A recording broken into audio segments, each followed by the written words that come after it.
Hello and welcome to my first podcast. My name is Max Röck, and this podcast is about my story from mediocrity to mastery. My journey continues here. If you haven't listened to my full story yet, pause now and go back to episode 1. The story continues here. The bachelor study in part-time was a great experience for me. I had to juggle between a full-time job, so I was just out of my education program, worked a full-time job with more responsibility as I had before, with more duties to do, and with much more work to get finished. But on the other hand, I had a study to do, a study I had to put a lot of work in to pass my exams and be ready for it. So that meant for me I had less time for sports and partying, because I was young at the time. So because I was very young and I was enjoying going out with my friends, having probably a lot of drinks too much. Sports came way too short than they should have been. So I started to gain a lot of weight. While gaining weight might be a good thing if there's a lot of muscles involved, in that case it was mainly fat I gained at the time, so that wasn't good. So in my opinion, now looking back to that time, I set my priorities wrong. So partying, playing video games became more important to me than staying fit and being in shape. So I was around 20 at the time, still living with my parents, just gone through a breakup with my girlfriend at the time. I knew that something had to change in my life. So I picked up the gym again, so I went much more regularly to the gym. I started playing soccer again, which I haven't done for years at the time.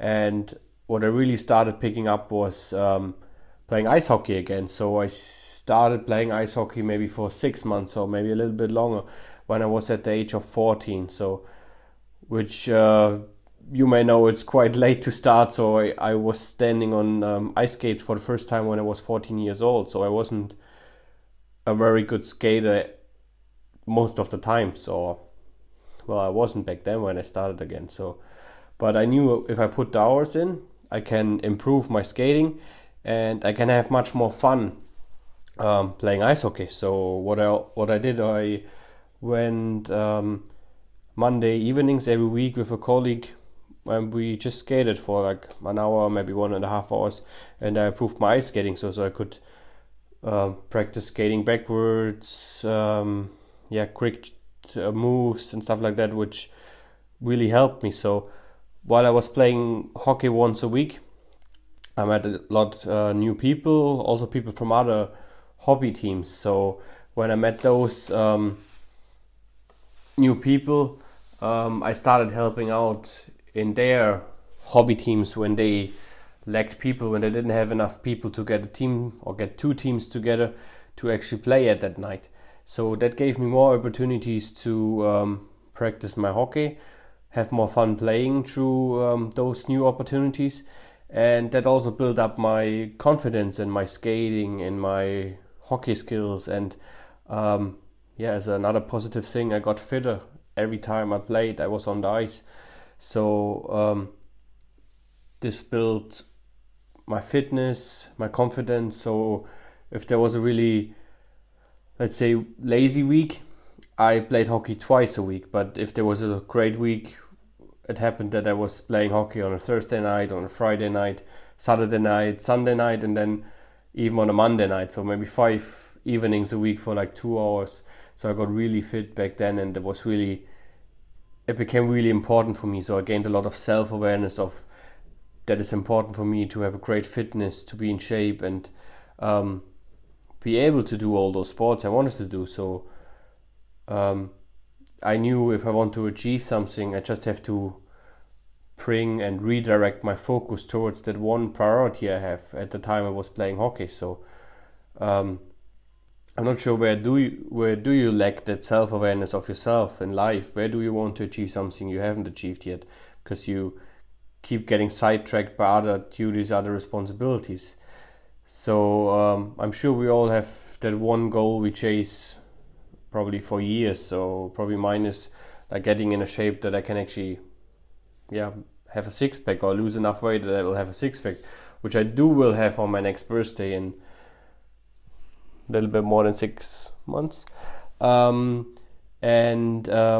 you know that if for you also the goal is maybe losing weight, did you know that 2/3 of all New Year resolutions are broken even before January ends? So if your goal is to work out every day, make sure you pass that through the full year, not only like the first few days of the week, maybe for the first 2 weeks, 2.5 weeks, and then we're kind of like, oh no, there's other things I have to do.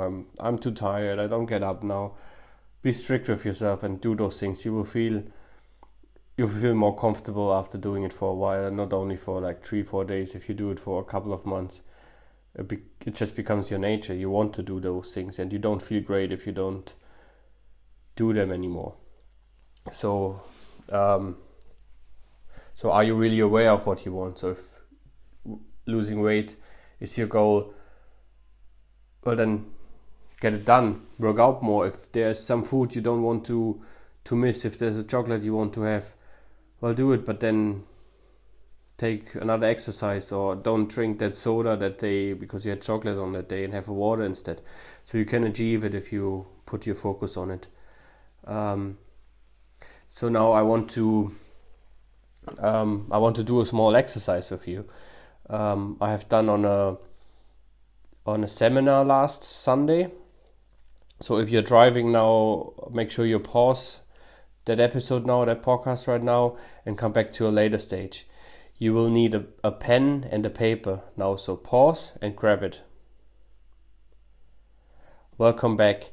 So the first task is now to select a celebrity, maybe a sports person, an actor, a musician, or any other person you admire, and write her or his name on your piece of paper. The piece of paper you have in front of you. Write that name down. You may have to think about it a little bit. You may start thinking, what do I want from you? Who should I pick? So now, if you have that person selected, write down 5 attributes, 5 traits of that person. You can pause now as well and write them down. So welcome back. If that was too easy for you, if you just wrote them down in like half a minute or something like that, pause again and think and write a few more down. If it's too easy, write down as many as you can. As it has to start to get a little bit harder for you, and you have to think a little bit about it, what you really admire about that person. So pause again, write those and other things down. So welcome. So you have probably written down 5, maybe 8, maybe 10, maybe even more traits of that person.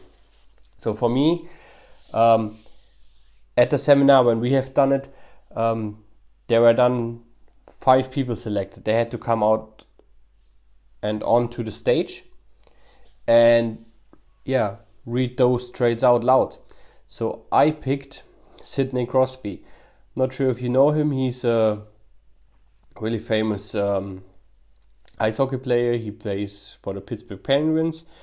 He's the captain of the team, and he was selected in 2008 as the overall draft pick. Which there was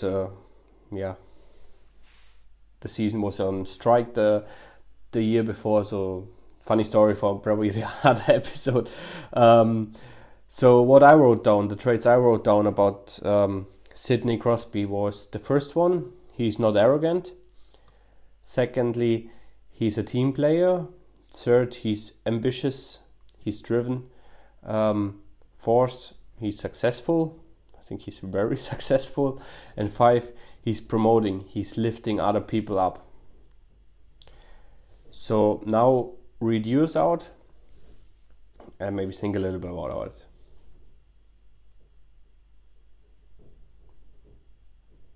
So if you have the traits of your celebrity, of your sports person, actor, whatever you picked, read out, now I want you to read them again, but now read them in the I form.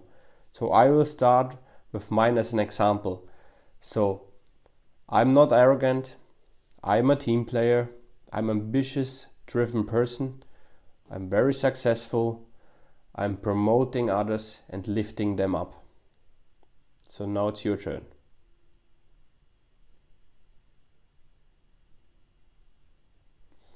It might sound a little bit silly, but in how many of the traits could you find yourself?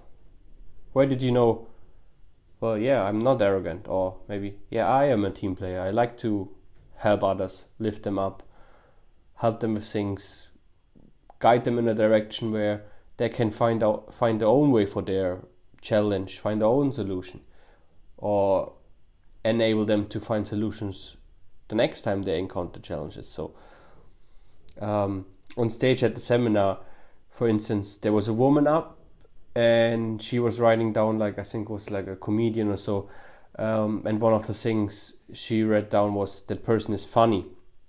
And all the time she was like reading down those 5 or 6 traits of that person, she was giggling away. She couldn't stop laughing, so we were all laughing in the crowd as well. And then when she was reading them out again in I form, she's like, yeah, I'm funny, and she couldn't stop laughing. So that also showed that it's really true that those traits match.